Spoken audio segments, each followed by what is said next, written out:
গলাতে ইঁদুর লম্পা লম্পা বিদেশি ছুরি সাদা সাদা। ভাই আমি কাজ করতে মারছি আর কানের দুলটুয়া লই যান আর গলা সেটটা লই যান না, কই তোর লগের গায়ে স্বীকার করে না, তুই এই হুঁসাই দিয়ে কয়েছেন। মানে যেরকম অবস্থা শুরু হয়েছে পুরা মিরসরাইতে, মানে এখন সন্ত্রাসী কর্মকাণ্ড অনেক বেড়ে গেছে, সবার মধ্যে একটা আতঙ্ক। ধরনের ঘটনা যদি হয় তাহলে আমাদের নিরাপত্তাটা কার কাছে যাবো? ভাই আমি কাজ করতে মারছি আর কানের দুলটুয়া লই যান আর গলা সেটটা লই যান না, কই তোর লগের গায়ে স্বীকার করে না, তুই এই হুঁসাই দিয়ে কয়েছেন। ইয়ের জব করি দিয়ে কয়েছেন আর হিয়াই আর শব্দ করে না। এই দূরতে আবার ঘরের দরজা টরজা সারি মুইয়া রাগান ভাঙি গেল, যেন কন্তা দি মন্তা দি বাইয়া যে লাইছা যেন কানের শব্দ ওই মুখ বামটারে কইতে হারিয়েন না। প্রথমে ঘরেতে ঢুকি আন্ডার দরজা হিয়ান, ভিতরের দরজা হিয়ান মেলা আসিল। মেলা থাকার পরে ঘরে গড়লই আন্ডারে প্রথম মুখ বান্ধি এলাইছে। মুখ বান্ধার হরে আতেরে এইভাবে বানছে, এইভাবে বানছে হাতে সিটা টিটা বানিয়েছে। তারপর টুস করি গলাতে ইঁদুর লম্পা লম্পা বিদেশি ছুরি সাদা সাদা ছুরি এগেন এনে গলা হরে ইজ্জে এনে ধরিয়েছে।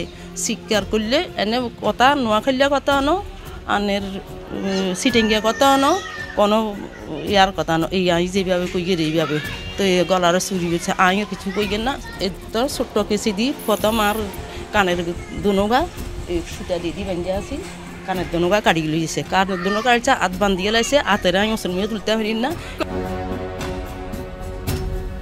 আমার আম্মুর সাথে গিয়ে দরজা ধরছি, তারপরে আমি জানালা খুলতে রাখছিলাম, তখন দরজা ভেঙে ফেলার মতো অবস্থা হয়ে গেছিল।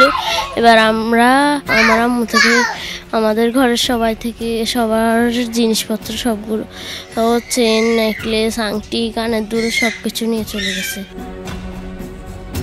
আমাদের মিরসরাই উপজেলায় দুইটা থানা, মিরসরাই থানা, জোরারগঞ্জ থানা, একটা পুলিশ পাড়ি। তো এইরকম অবস্থা থাকার পরেও আমাদের মিরসরাই এখন মোটামুটি উপজেলার মধ্যে আপডেটেড একটা উপজেলা, কিন্তু এখানে আইনি মানে যে আইন শৃঙ্খলার যে পরিস্থিতি এটা আমরা কখনো দেখি নাই। আমার আব্বার 75 বছর বয়স, উনি বলতেছে ওনার জন্মের পর থেকে এরকম পরিস্থিতি দেখে নাই। যেভাবে লুণ্ঠন হচ্ছে, ডাকাতি হচ্ছে, ছিনতাই হচ্ছে, মানে যেরকম অবস্থা শুরু হয়েছে পুরা মিরসরাইতে, মানে এখন সন্ত্রাসী কর্মকাণ্ড অনেক বেড়ে গেছে, সবার মধ্যে একটা আতঙ্ক। এখন মানুষ মানে ঘরেও নিরাপত্তা নাই, বাইরেও নিরাপত্তা নাই, এরকম অবস্থা। 16, 17, 18, 20 বছরের মধ্যে এরকম আমাদের এলাকাতে এরকম কিছু হয়নি। তো বিশেষ করে যারা মনে করেন প্রশাসনিকভাবে এটা যদি আমাদের মিরসরাই থানা, জোরারগঞ্জ থানা, বিভিন্ন থানার প্রত্যেকটা দিন একটা না একটা ঘটনা হইতেছে। তো বিশেষ করে এটা আইনের একটা প্রতিক্রিয়া নেওয়ার দরকার, যে আমাদের মা বোন আছে, বিভিন্ন ধরনের ছোটো বড় সবাই আছে, যার একটা ভালো খারাপ অনুষ্ঠানে এই ধরনের ঘটনা যদি হয় তাহলে আমাদের নিরাপত্তাটা কার কাছে যাবো?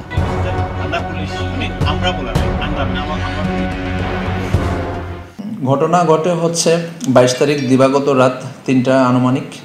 তো আমাদের রাত্রিকালীন টহল টিম ঘটনার সংবাদ প্রাপ্তির সাথে সাথেই ঘটনাস্থল পরিদর্শন করে এবং ঘটনাস্থলের বিস্তারিত তারা বর্ণনা নেয় ছবিসহ। পরবর্তীতে আমাদের থানার বিশেষ টিম যায় ওখানে।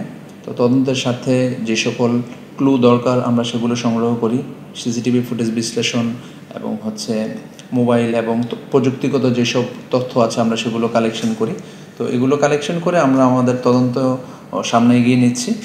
তো আমরা যথাযথ আইনগত ব্যবস্থা গ্রহণ করার জন্য জোরারগঞ্জ থানা পুলিশ এবং আমার মিরসরাই সার্কেল অফিস সদা তৎপর আছে। আমি আশা করছি অতি দ্রুততার সাথে আসামিরা শনাক্ত হবে এবং তারা আইনের আওতায় আসবে।